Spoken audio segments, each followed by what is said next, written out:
Are you doing a project pan in 2020? I am. I've been doing project pans on a video from 2018 and on my blog before that. So I love project planning. I think it not only helps put a dent in your stash, but also helps with your low buy or no buy. Because, for me, I've got, rewards and incentives. Unless I finish up 10 products, I can't buy a new one. So that way it helps. So my project plan goal for 2020 is to finish up 120 products. Last year, I finished up more than 160 products. So why have I brought down the total, you ask? Because I haven't actually brought down the total in a way. I mean, I know I'll be using up more than 120 products. It sounds better, 120 products to use up in 2020. Right, it sounds a lot better than 180 products to use up in 2020. So that's why I've chosen this target. I hope to achieve it maybe around October or so. We'll find out. So this is the first project plan. So to finish 120 products in 2020, I need to use up at least 10 per month. Now the rules are, if I finish up a sample or a mini, it should be bigger than the size of my nose. I have a small snub nose, I know, but there are very tiny minis. Those don't count. Also, at least 10 makeup products, including one eyeshadow product, be it a whole palette or at least a quad, to go this year. Because, I may not finish an entire palette. I may hit pan on an eyeshadow from this palette, an eyeshadow from that palette, and so on. So that may be how it works. Anyway, I want to finish at least, I want to hit pan on at least 5 different eyeshadows. Let's say that and leave it there. Right, let's see how I've done in January. Makeup first, full size, Innisfree, no sebum, moisture powder. All gone. No sebum means no oil, ideal for my oily skin. And this was a loose powder. I absolutely loved it. Will I buy again? I have the no sebum blur powder to use up next, so I won't be repurchasing immediately. However, loose powder or pressed powder, they're staples in my routine. They're staples. They're not products that I go out of my way to buy up.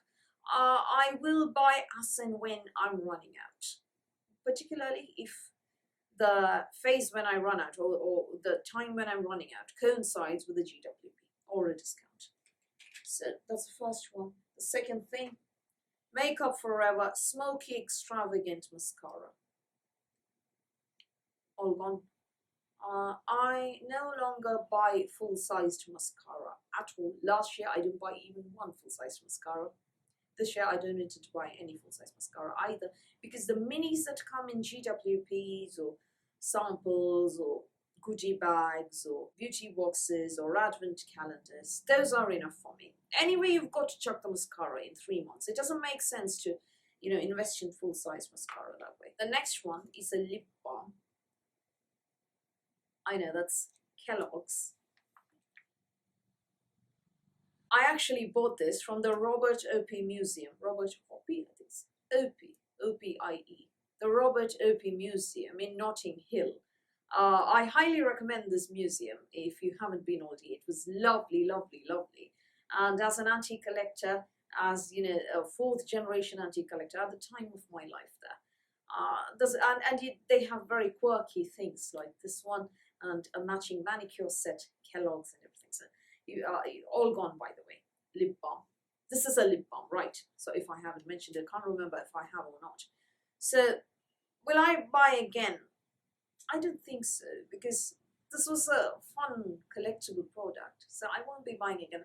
And I want to put a dent in my lip balm stash. And I'm moving to lip oils as well. Primer, Illamasqua Hydra Veil Primer, all gone. Now the thing about this is that the spatula for this comes attached to this lid.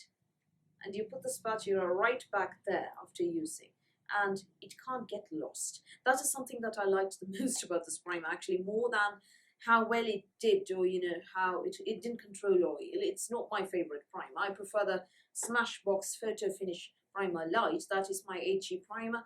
This one not very good with sebum control. However, the big thing for this for me was that the spatula is attached to the jar and you can't lose the spatula even if you want to.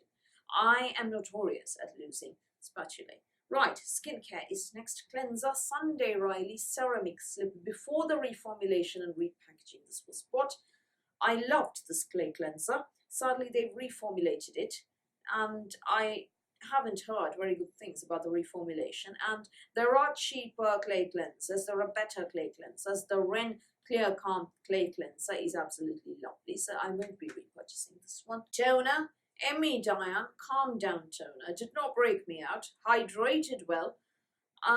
Will I repurchase? No, I've found other toners that are hydrating that don't break me out, and Emmy Diane does not ship outside of the United States, so, as far as I know.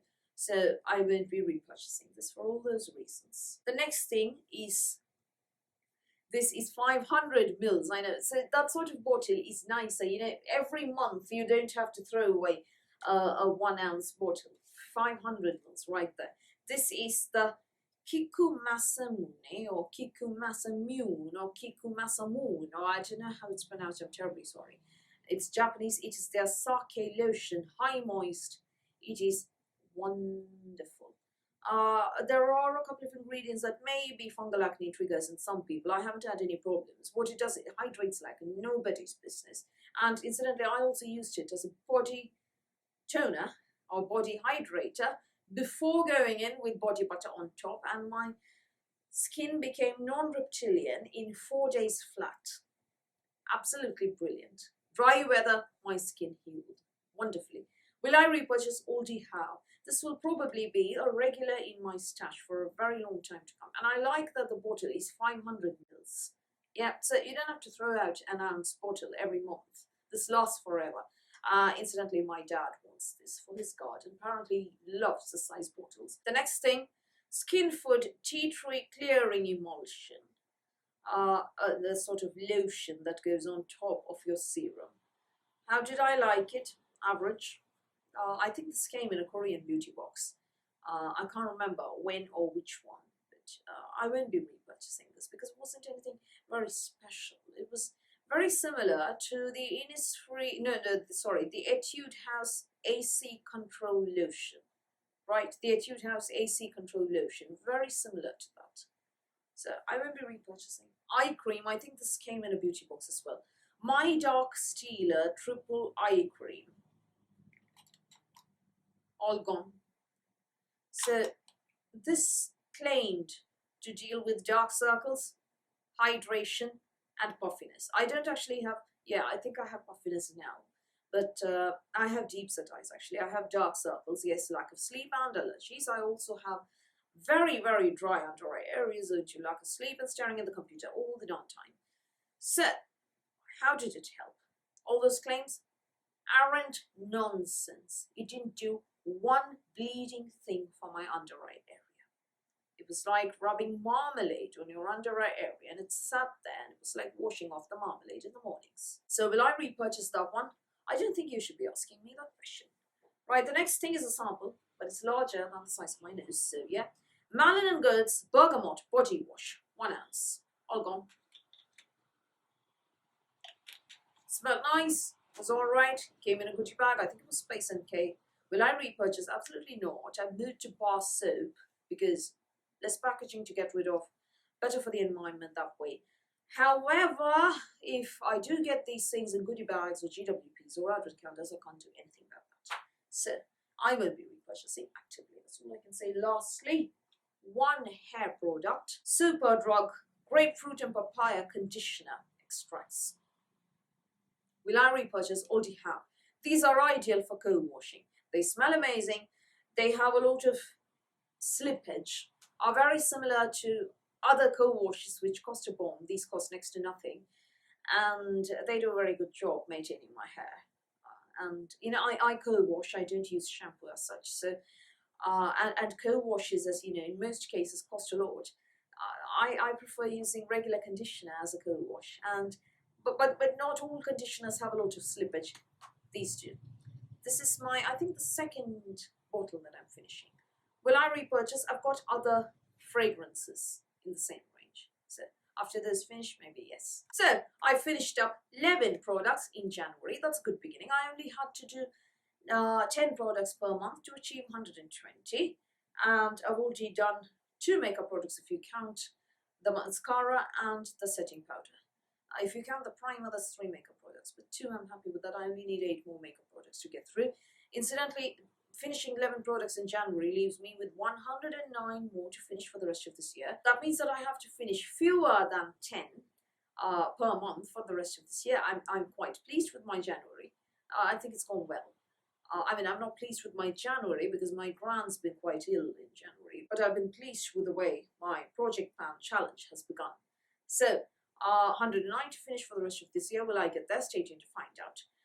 Are you doing a project pan? Feel free to link your post, video, blog, Instagram, Facebook, whatever. This is the only video where you can link up. So that's all from me for today. Thank you for watching this video. Please do give me a thumbs up. Please do hit the subscribe button. Please do ring the notifications bell, and I'll speak to you soon.